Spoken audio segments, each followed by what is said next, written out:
Hey guys, in this video I will talk about what I don't like about the Fujifilm X-Pro 3, and I want to highlight that these things are definitely not deal breakers. The X-Pro 3 is a fantastic camera with several great and some unique features, making it one of the most versatile stills cameras I have ever used. But nothing in this world is perfect, and the X-Pro 3 is no exception.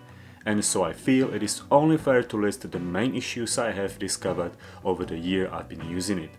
Maybe it will help you to make a better purchase decision if you are considering getting the X-Pro 3, and who knows, maybe this video will make its way to someone close to Fujifilm and we will see these issues addressed in the hopefully upcoming X-Pro 4. So let's get to it. And if you are new here, my name is Petr Gardian and I like to take photographs with all kinds of cameras and lenses. And on this channel I am sharing with you my experience with the gear I have used, related tips and even an occasional travel story. So if you are new here, consider subscribing. And before I start listing all the horrible flaws of this pretty camera, just kidding, let me point you out to my other video I shared with you a couple of weeks ago, where I talk about the top 5 things I love about the Fujifilm X-Pro 3. So check out the link in the description if you haven't seen it. But now let's commence with the sequel.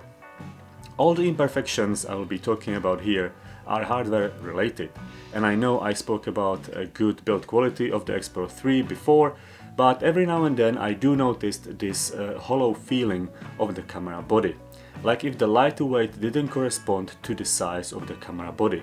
This is especially noticeable when you hold the camera body without a mounted lens.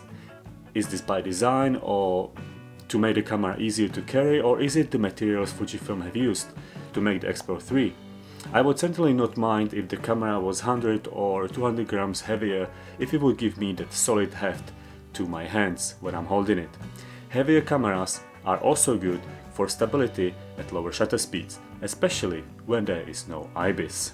And this is and was the biggest disappointment for me when they introduced the X-Pro 3. Having a camera with a body this large and not putting in IBIS can have only one reason, and that is marketing and position of the camera in Fujifilm's product lineup. If a small camera like the XS10 can have great 5-stop IBIS, why not the X-Pro 3? Have I paid this much money only for the pretty design, hybrid viewfinder and titanium plates that honestly nobody has asked for? Good IBIS is something I would definitely use not just for stills but also for handheld video, especially in combination with the tiltable LCD screen. That would be so neat. But I guess we will have to wait for X-Pro 4 and see if this camera can be even more than a really great photography tool. Talking about missing features, how is it possible that the brilliant X100V can have an ISO dial which stays up when pulled and the X-Pro 3 does not? Don't tell me that nobody has thought about it during the camera development. Such a simple change makes a huge difference. Because of this, I have no other option than to use the front dial to set my ISO, which is fine by me and is probably even quicker, but on the X100V I could just pull the main ISO dial up and it would stay there for me to comfortably rotate it even while looking through the camera viewfinder. The ISO dial on X-Pro 3 cannot be used that way. In my eyes, you pull and turn it once to set it to C and then forever use the front dial, like on the much cheaper XE3. And last but not least, I will point out another design flaw that would be so easy to change after prototype testing. And I spoke about it before. The button that controls exposure and focus lock is too far from the grip. I have never had problem to locate the same button on the XE3 or X100V while looking through the camera viewfinder, but on the X-Pro 3 they placed it further away, so I cannot rely on muscle memory and I have to have a look for it every time I want to lock exposure and recompose. And I haven't gotten used to it over the year I have been using the X-Pro 3. Maybe it's just me and my fingers or brain or both, but it's annoying and unnecessary.